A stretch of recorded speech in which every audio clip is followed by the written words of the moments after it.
The heart of a champion. What does it take to really truly be a champion? Well, it takes more than excuses. It takes more than just giving yourself a pass. There are only so many champions in the world. And true champions understand what dedication and hard work really is. True champions understand if you're gonna be a lion, you got to know what it means to go through the jungle. You can't pretend or fake it just to make it, to be a champion. When everybody else is sleeping, the champion is the one that wakes up. The champion gets up before the sun comes up. The champion is the one that never lets the sun catch them sleeping. There will become a time when you have to realize that you got to put in the work, and you got to understand that if you're gonna do it, you better do it with the right attitude. Because attitude is what's gonna take to get you to the level that you need to be and beyond it. Champions don't just come overnight. Champions have to grow. Champions have to work. Champions have to dig. Champions have to believe. Champions don't have time to wait around for something to happen on its own. Being a champion takes work, grit, and understanding that if you're trying to be better than the opponent, you got to work a little bit harder than the person that you're up against.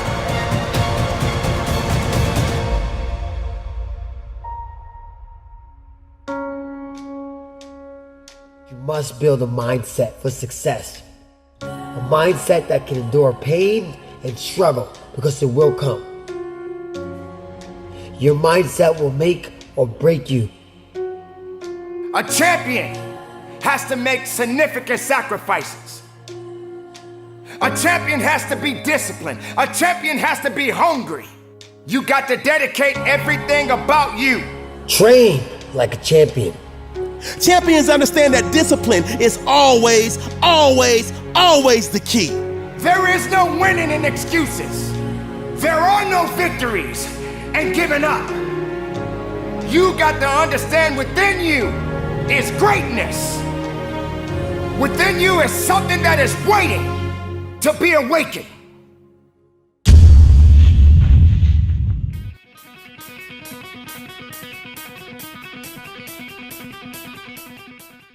Welcome back, everybody, to the Westlake Hornets Teambuilder Dynasty here on NCAA Football 14. Today is a very special day, and Westlake has the opportunity to make history tonight. Nobody in the history of college football has won 3 straight national championships, but the Hornets can do that today, and the only team standing in their way is the number 1 ranked Virginia Tech Hokie Pokies. You know, history always has a weird way of repeating itself. The final game in the Illinois Dynasty all those years ago was against Virginia Tech, and now we can say the same for Westlake. These are the 2 best teams in the country. Westlake leads college football in points per game. Virginia Tech is second. They both have great rushing attacks with 2,000-yard rushers on each side and 2 efficient passing games. Virginia Tech's defense has been one of the elite units in college football all season. It's going to be a challenge for Westlake's offense today. The Hornets' defense has been really the big storyline of this team, and Westlake's offense has been very steady this year, and it's been very good. The defense, not so much. Now, I do have to give Westlake's defense a lot of credit. They've really played their best football down the stretch. And, 4 or 5 weeks ago, I don't think Westlake was a national championship caliber team, but with the way the defense has played as of recent, I think they do deserve to be in this game, and they do deserve a shot at the three-peat.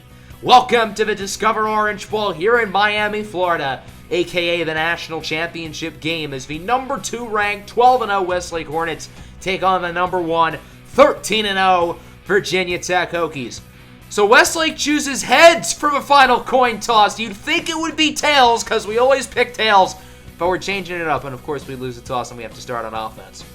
Oh well, let's get this one started as Virginia Tech kicks it off in the national title game for season 16. The final season of a Westlake Dynasty is underway as Matt Miller, the junior running back, gets a solid return of 27 yards. Here comes out the offense, led by sophomore quarterback Anthony Cortez III. If you remember last year in Westlake's national championship victory over Michigan, Cortez got injured on the very first drive of the game, did not return. Now, Westlake still won without him, but he finally gets his shot to prove what he can do on the biggest stage as he completes that pass over to the redshirt freshman wideout Isaiah Thomas for a nice first down gain. Westlake is a run-first team led by running backs Tazwell Hubbard and Matt Miller, but they can sling the rock. There's senior Noah Cox with a nice gain of around 16 yards. Cox caught his first career touchdown pass on senior day, which was Westlake's previous game against Florida. 3rd and 1 now. It's a short pass for Matt Miller, and he gets pummeled in the backfield for a loss of about 3 yards. A big tackle by the Virginia Tech defense. So Westlake will send the field goal unit out, and senior kicker Zebediah Phoenix here on 4th and 4, and it's a fake! Westlake is going to fake the field goal. That's how you start a national title. Purcell overthrows Hubbard in the end zone.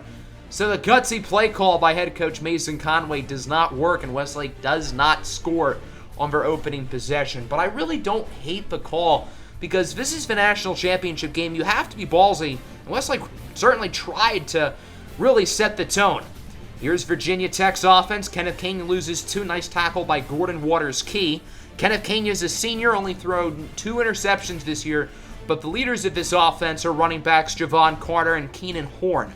Here's a toss for Horn, who finished 4th in the Heisman race. His first carry of the game is a big one. Breaking by Ono Banjo, pushed out of bounds by Winston Johnson, but not before gaining 50.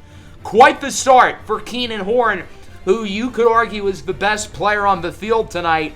He's going to need to have a big game for the Virginia Tech Hokey Pokeys today. Here's the other 1,000-yard rusher they have, Javon Carter, who gets a nice first down. Carter and Horn combined for over 3,000 rushing yards so far this year. And remember, they still have another game to play today, so those numbers are only going to go up. First down, back to Carter, the junior. He gets it inside the 5. Nice tackle by the Westlake defense, but Virginia Tech is awfully close to the end zone. It is now 2nd and goal from around the 2. Hokies trying to reach the scoreboard first. Not a lot of time left in this first quarter as Kane gonna look to toss it for Carter, but he cannot get it off in time. He loses about 3. Nice tackle by Justin Graves, the junior corner. Graves has had a very rocky season, but if he can step up today, then his shaky performances this year will all be worth it. 3rd and goal, the fullback, Vini gets it. He is stopped at the 1. Nice tackle by the true freshman, Joko Onwosu. So it's 4th and goal from the 1, and Virginia Tech is going to try to bully their way in the end zone and get the first points of the game on the board. Kane keeps it himself, and he is stopped! Westlake makes the play! Jacob Williams with the goal line stand. Not really the guy you'd expect to make that play, but Williams stops Virginia Tech from getting on the scoreboard. Westlake does have to start all the way backed up at the 1, but it is worth it. Cortez under pressure, tries to get rid of it, and he is sacked. Virginia Tech does get on the board. It's a safety for Brian Martinez, and the Hokies now lead 2-0. A strange call from head coach Mason Conway to pass it in your own end zone, and clearly it did not work out. So Virginia Tech does see the scoreboard. It's now 2-0.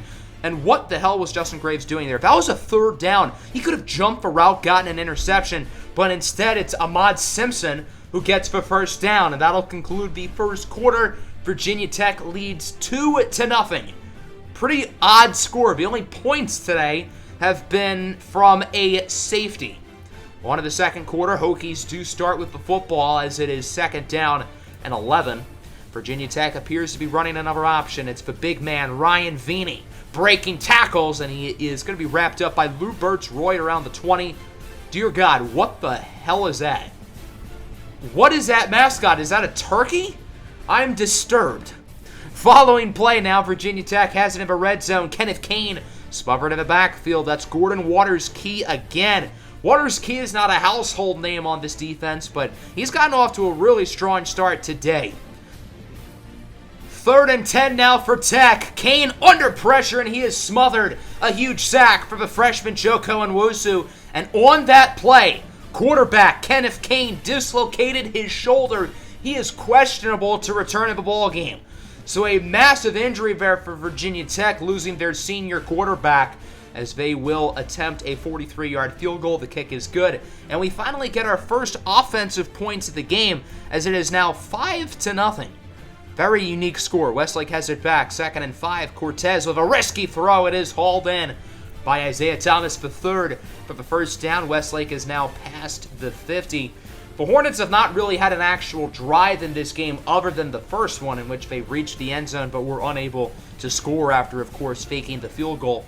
3rd and 8 now. Quick throw in the hands of Kadarius Franklin, who gets hit hard but not before getting past the 25-yard line, which is more than good enough for a first down. About 2.5 to go now in the first half. 5-0 remains your score as Tazewell Hubbard trying to make a nice cut, but that's a great shoestring tackle by the defender, forcing a loss of 4. It's Kyle Johnston who brought him down. Not a lot of big plays so far from Tazewell Hubbard up to this point. He's been pretty quiet so far in this game. 2nd and 14. Cortez going to scramble with it. On the run. Nice catch by the senior Maurice Rogers. The one-handed grab for Mo. And that'll bring Westlake inside the red zone. It's now 1st and goal as the Hornets try to take the lead. Cortez, it's a screen for Franklin, who fumbles it in the end zone, and it's picked up by Noah Cox for a Westlake touchdown.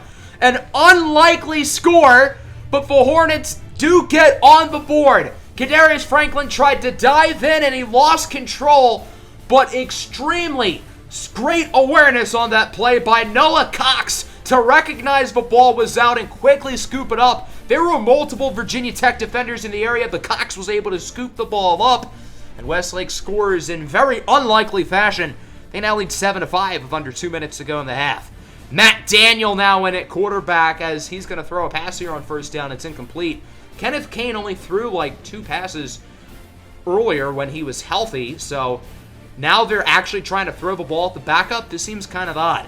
On 2nd down, Daniel is sacked by Sheldon House, the big senior. Westlake will call time, and it's now going to be a 3rd down and 14. The Hornets just need to play smart football, make sure they get this stop, as Daniel looking to throw it under pressure. He had an open man. That was Keenan Horn, but the throw was incomplete and offline. So after that stop, Westlake would get it back with about 1.5 minutes left to go in this first half, and they have a real strong opportunity to do some damage. The option there is a complete fail. Anthony Cortez loses 4. Cortez makes the smart play by not tossing it over to Hubbard, rather just take the loss of yardage and take the hit. 3rd and 8, nice throw for Maurice Rogers, who gets the first down past the 40. And Westlake's going to keep the chains moving. The Hornets don't appear to be in a major rush with about 25 seconds left in the half. They're going to run the ball. Matt Miller gets a nice first down, and with 21 seconds to go, Westlake would call their second timeout. They're now down to 1. I think the Hornets certainly do not want to mess up this clock. They don't have a lot of time to strike. As here's a tough throw for Mo Rogers. That was a risky pass by AC3, but Rogers does bring it to about the 9-yard line. And the clock is still ticking. Under 10 seconds to go. Cortez is going to look to throw it. He's under pressure. Tries to get it to Gallagher, but he is incomplete. Nice hit by the Virginia Tech defense. And with 3 seconds left to go in the half, the Hornets will bring the field goal unit out as it's the senior Zebediah Phoenix II, who only missed 1 kick this season. He will drill it at the buzzer. No funny business, no fake field goal that time. And that'll do it for the first half. A very odd score. You don't see 10-5 in a football game very often, but here we are. Westlake does have the lead, but remember, Virginia Tech does start the second half on offense. And we'll see if the Hokies can really start to get some things going, because Westlake's defense in this game has been truly incredible so far. 2nd and 3, Keenan Horn is led up by Nwosu. That's Keenan Horn's second touch of the game. The only time he got the ball in the first half, he gained 50. I do not get the game plan at all from Virginia Tech. They need to give their best players the football. 3rd and 4, it's a toss back for Horn. I don't think he got the first, but the officials say he does. So a massive break there for Virginia Tech. And if they actually start to give Keenan Horn and Javon Carter the ball, maybe this offense can start to go places. That could prove to be dangerous. Daniel tosses it over to Carter. I don't know what Justin Graves is doing there. And here goes Javon Carter. Still alive. Off to the races. A Virginia Tech touchdown for the junior standout, Javon Carter. And the Hokies are right back on top. It's now 11-10 as the weird turkey man does his dance. Virginia Tech will go for 2 now. They want to make it a field goal deficit here. and have it a strong 13-10. As here is the redshirt freshman Matt Daniel. He's going to keep it himself. Is he in? They say he was. A nice tackle by Lou Roy, but I don't think he stopped him. A very close call, and the officials would choose to review it. And looking at it here, I don't think he got in. I think Lou Roy was able to bring him down in the nick of time, and I think he is down before the ball passes the white line. Let's take a look at it here. Knee is down. Ball does not pass the line. The play would be reversed. A huge break for Westlake. Now Virginia Tech still has the lead, but they're only up by 1 as it's now 11-10. Hornets have it back, 3rd and 2, about 4 minutes to go in the quarter. Tommy Taco trying to fight for the first. He does not get it. So now it's 4th and 1 from close to midfield. And Westlake's going to go for it again. The Hornets really want to be gutsy here in this game. It looks like they're in a goal line stand. It's a handoff from the fullback to Frederick Hill, and he does not get it! Virginia Tech gets the stop. It's Brian Martinez who brought him down. Are you kidding? A gigantic defensive play for Martinez, who had the safety earlier. Wow, what a play for the Hokies. And this third quarter has been all Virginia Tech for the most part. Here's Javon Carter with a nice cut into the red zone. And Virginia Tech, after a slow first half on offense, has appeared to finally find their groove. They're giving their star players the ball, and shockingly, it's working. Inside the red zone now, Daniel back to Javon Carter. Gets by on Wosu, murders Justin Graves, and gets the first down. It's been another rough game for Justin Graves today for the most part. He's had a few really bad plays. First and goal now for the Hokies, trying to get back in the end zone, making an 8-point game, as Matt Daniel tosses it for the senior Keenan Horn, and that is Horn's 19th rushing touchdown of the year. And Virginia Tech has all of the momentum here in the third quarter. 2 really strong drives from the Hokies as it's now 18-10. Technically a one-score game, but Westlake is in a little bit of trouble with about 9 minutes total left to go. The drive does not get off to a great start as AC3 is going to be sacked again. Brian Martinez, who has been all over the field today, makes the play. 2nd and 15 now for the Hornets, as Anthony Cortez III is going to look to scramble. Tough pass. It's caught by Kadarius Franklin, who gets lit up by the safety, but he does manage to hold on to the football for a big Westlake first down. The offense has not really done anything of sorts here in the third quarter, so this can be the chance for Westlake to get back in the ball game. 2nd and inches now, 53 seconds left in the third. It's a nice throw for the tight end, Lamar Gallagher, who brings it inside the 25 for a nice first down conversion. And Westlake is moving the chains. 2nd and 6 now. Time still expiring here in the third quarter, about 15 seconds to go. It's Matt Miller with the handoff. Miller with a nice move, and he is in for a Westlake touchdown. And the Hornets, with a 2-point conversion, can tie it up with 12 seconds left in the third. A big run for Matt Miller as he makes an excellent cut here, then finds the hole, stiff arms the defensive back, and it's now 18-16 with 12 seconds left in the quarter. The Hornets are going to go for 2 and try to tie the game. Handoff for Matt Miller. He got it, and we are knotted up at 18. A big drive from Matt Miller, who got the touchdown and the 2-point conversion. And that'll do it through 3 quarters. This is anybody's ball game. Westlake 18, Virginia Tech 18. We're going to have ourselves a really fun fourth quarter, folks. So get your popcorn ready. Get comfortable, because we're going to have some thrilling moments. Let's start off this fourth quarter. Virginia Tech on offense. It is 2nd down and 11. Matt Daniel still in the ball game. Kenneth Kane still questionable to return as Daniel loses 5. Nice tackle by Lou Roy. And that'll bring us to a 3rd down and 16. If Westlake's defense can get a stop here, then I feel like the momentum may start to shift towards the Hornets. 3rd and long for Virginia Tech. Daniel looking to throw it. Under pressure, incomplete. That was a nice throw, but Keenan Horn dropped it. And I think had he caught it, it would have been a first down. So Virginia Tech goes to punt it. Here is Justin Graves on the return. Graves with a nice cut. Gets past midfield and is wrapped up at around the 47. So Westlake is getting great starting field position after a nice punt return by Justin Graves. I would love to see Graves step up and make a few plays here in this fourth quarter, because it has been another rough game for him, but he can totally turn it around. 2nd and 11 for Westlake offense. Here is Matt Miller down the field, inside the 15. He gets it to about the 10. A big run for Matt Miller, who has been on fire here in the second half for Westlake. And now under 6 minutes to go. 2nd and 2 from around the 3. Cortez looking to throw it. His pass is intercepted in the end zone by Bennett. Are you kidding? Westlake had an opportunity to take the lead, and they choke. I don't know why Cortez made that throw. He kind of launched it into double coverage. A massive mistake by AC3, and Virginia Tech gets it back. Number 11, Kenneth Kane, the senior, is back in the ball game. Kane gonna keep it himself, gets a nice run, and he will gain about 20 or so on the play. Westlake really could have gotten all the momentum had they scored, but that interception from Anthony Cortez III could be absolutely costly. 2nd and 1 from around midfield, 4.5 to go. Kane tosses it for Javon Carter. Carter has blocks down the field, and he is wrapped up inside around the 30-ish yard line for a big play. 2nd and 11 now for Virginia Tech. It's a toss for Keenan Horn. Horn gets by on Wosu, breaks a tackle from Waters Key and gets it to about the 10, wrapped up by Brandon Ralph.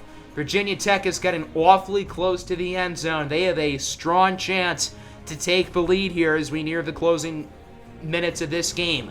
Kane loses 2, a nice hit by Justin Graves, who has had a few nice plays here in the fourth quarter. If Westlake can stop them to a field goal, that'd be gigantic. 2nd and 12 now, 3:20 to go. Kane tosses it for Horn, and it's a fumble! Justin Graves rips the ball out, and it's picked up by Winston Johnson! Westlake forces a turnover, and of all the people to make the play, it's Justin Graves, who has had a very down season. He's had a lot of bad plays, but guess what? None of that matters because he's made the play of the year, ripping the ball out of a Heisman finalist Keenan Horn's hands. And as you can see, that is a clean fumble. Westlake gets it back with 3:16 to go and an opportunity to win the game. First down, a risky throw for IT3. 59 could have made a play on the ball there, but didn't. So Westlake gets a lucky break, and they get the first down. I'm sure the Hornets would love to chew some clock here, but the main focus just has to be scoring. And whatever happens with the clock, so be it. Matt Miller loses 3. Nice play by Keon Holmes, and it's now 3rd and 8 for Westlake. Back to Miller. He has a hole, runs into his blocker, and does not get the first down. He only gains 6. Virginia Tech calls a timeout, and on 4th and 2, Westlake is going to go for it. A very risky call. They're 0 for 2 on 4th downs today, but they get it. Matt Miller with a huge first down conversion to keep the game alive. A gutsy play call by head coach Mason Conway. His gutsy calls have not worked today, but that one sure did. First down from around midfield, just under 2 to go. AC3 scrambling, gets it to Kadarius Franklin, who makes sure he stays in bounds. He did not need to do the little toe drag in, but he was trying to be safe. I can't really blame him. Westlake is now in field goal range, I would say, as on first down it's a handoff for Tazwell Hubbard. Hubbard, with a nice move, he brings it inside the 15, and Westlake is definitely in field goal range. I think the Hornets should try to chew some clock. I mean, they have 2 phenomenal running backs and a really strong opportunity to milk some time off. Under 50 seconds to go, Matt Miller gains 5. And what is Virginia Tech doing? They're not calling timeout. I don't get that at all. Now there's about 20 seconds to go. What are the Hokies doing? It's 3rd and 5. You have all of your timeouts and you're wasting them. Tazwell Hubbard gets the first down, bringing it to about the 2, and the clock will continue to tick. Under 6 seconds to go, the field goal unit is out, and Westlake's going to call a timeout with 2 seconds to go. That's a strange call by Westlake. I don't know why they'd want Zebediah Phoenix to think about this kick more, as Virginia Tech will use their final 2 timeouts to ice the kicker. So now here it is. The senior, Zebediah Phoenix II, to win Westlake the national championship. The ghosts of kickers past have haunted this team in the past, like the Calvin Richardson extra point miss in Season 2. How about Matt Fellows in his first collegiate game, missing a game winner against Texas, and the following year, missing the go-ahead field goal in the national title game. 6 years later, we missed another go-ahead field goal in the national title game with Volker Gantz, and ended up losing this one because John Cummings dropped the ball in the end zone. Phoenix has had his own issues throughout his career, but the senior has a chance to erase all of the issues that Westlake kickers have caused in the past, and Zebediah Phoenix II can win the game right here. for a chance at history. Can Westlake tack on 3? Zebediah Phoenix. Never a doubt. Westlake has completed history. Zebediah Phoenix sinks that one right down the middle. Celebrate, young man, because you and your team are national champions again. Westlake has completed college football history, the first team in the history of college football to win not 1, not 2, but 3 straight national championships. They call this mode NCAA Dynasty for a reason, and we've turned this team into a dynasty. 6 national championship appearances in the past 7 years. 5 national championship victories in that span. We almost had 2 three-peats had John Cummings not dropped the ball. Let's take a look at the numbers this game. AC3 was really solid. He had that awful interception in the end zone, but it didn't matter because we won the game. And other than that, Cortez was just fine. We ran the ball pretty well. Tazewell Hubbard was fine. Matt Miller had a really good game. I think Matt Miller is probably your player of the game. There's really nobody else who deserves it. This was just a well-rounded team effort, but if I were to give the MVP of the game to anybody, it would probably be him because he had a lot of big plays in this game. Franklin, Rogers, and Thomas all over 50 yards, made a few big plays. The offensive line, for the most part, was really good. But how about this defense? How about this defense? This unit had 3 absolutely phenomenal quarters of football today. Other than the third quarter, they were spectacular. I got to give a special shout out to a few guys who really stepped up in this game, most notably Justin Graves, who's had a rough season, but he made the play of the year. He forced a fumble in the red zone to give us the ball, and Virginia Tech never got it back afterwards. We had guys like Gordon Waters-Key and Jacob Williams, guys who you would not expect, making gigantic defensive plays in this game. And of course, how can we forget about the kicker, Zebediah Phoenix II, who nailed the game winner as time expired to win the national title game. We've missed a lot of bad kicks and big-time kicks in this series, but does it really matter now because Zebediah Phoenix did it. Only 2 punts in this game, both by Virginia Tech, and I want to look at a few of their numbers real quick because they blow my mind. Virginia Tech completed 1 pass in this game. 1. Keenan Horn got the ball once in the first half. In the second half, he only got it 5 more times. I just don't get the game plan why Javon Carter and Keenan Horn only got the ball 15 times. And the 2 of them combined for over 200 yards. It's not like they were bad. They were outstanding. But nonetheless, a great win for Westlake as we win our 5th national championship of the series. And of course, we do something that no college football team has ever done, and that's three-peat. I think it's fair to say we've officially built a dynasty with this team, and there's really not a whole lot left to do with this Westlake squad. I've made it no secret that Season 16, this season, is the final year of the series, but this is not the series finale. We still have a little bit left to go with this team. Now, of course, Season 16 is the last full season that we're going to do. But we have to see what happens to all of these young players whose careers we've never finished, and a lot of the current high schoolers who we are recruiting. So the next 5 episodes, we will simulate 5 years into the future. So like next episode, for example, we'll do the offseason, and we'll go over all of Season 17. The following episode, off-season, we'll go over all of Season 18. You get the point. We're going to do that up to Season 21. So that's 5 episodes of simming forward. And then I'm going to dedicate 1 more episode afterwards to some special series finale. So there are a total of 6 more Westlake episodes on the way. And then this series will be done. It's been a pleasure the past 16 years following this team with you guys. But we still have 1 more chapter of Westlake football left to go, and I think it's going to be a fun one. So I hope you guys enjoyed. Make sure to hit the like button and subscribe to the channel if you are new. Peace out.